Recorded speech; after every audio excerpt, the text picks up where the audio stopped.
যারা বিএলআর আছে তাদেরকে ছোট্ট করে একটা হুমকি দিয়ে দিলেন মমতা ব্যানার্জি। কি হুমকি?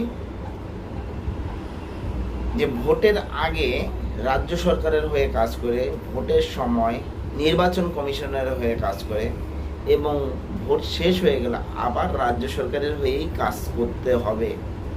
অতএব এই কথাটা যে একটা ছোট্ট ঠান্ডা একটা হুমকি, সেটা দেখিয়ে দিলেন।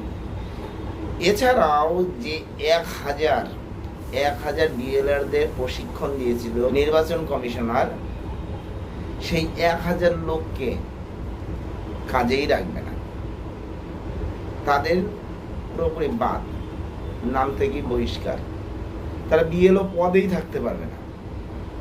তাহলে বুঝে নিন যে কি হারে এই পশ্চিমবাংলায় রোহিঙ্গা বা অনুপ্রবেশকারীদের রাখতে চাইছে, যাদের ভোটে এই মুখ্যমন্ত্রী জিতে থাকে। দেখে নেন সেই ছোট্ট একটা হুমকি। এই যে পশ্চিমবাংলা থেকে প্রায় 1000 লোককে নিয়ে গেছে ট্রেনিং করবার জন্য দিল্লিতে, আমি জানতামই না। এটা ডিএমদের উচিত ছিল অ্যাটলিস্ট আমাদের ইনফর্ম করা, আমাকে না করুক, সিএসকে ইনফর্ম করা। আপনারা বিএলও যেসব লিস্ট করেছেন, বিএলওদের কাছে আমার অনুরোধ থাকবে ভোটার লিস্ট থেকে কারো নাম যেন বাদ না যায় সেটা দেখার। মনে রাখবেন, ইলেকশন কমিশন তার নোটিফিকেশন যখন হবে ডেট অফ ইলেকশন, তখন থেকে এটা ইলেকশন কমিশনের আন্ডারে যায়। তার আগে স্টেট গভর্নমেন্ট, আবার ইলেকশনের পরেও স্টেট গভর্নমেন্ট। সুতরাং এটা মনে রাখবেন, আপনারা চাকরি করেন স্টেট গভর্নমেন্টের, কোনো মানুষকে অযথা হ্যারাস করবেন না। সুতরাং মনে রাখবেন, আপনারা চাকরি করেন স্টেট গভর্নমেন্টের, কোনো একটা নামও যেন না বাদ পড়ে। তাহলে কত রোহিঙ্গা বা অনুপ্রবেশকারী এই পশ্চিমবাংলায় এসে বসবাস করে। দুর্ভাগ্য তাদেরই যারা দিল্লিতে গিয়ে বৈঠক করে এসে তাদেরকে কারো এই লিস্টে নাম নেই। কারণ তাদেরকে যে ট্রেনিংটা দেওয়া হয়েছে, তারা যদি সেই ট্রেনিং অনুযায়ী করতে যায়, তাহলে এই বিএলআরদের মানে যে অবৈধরা আছে তাদের নাম কাটা যাবে।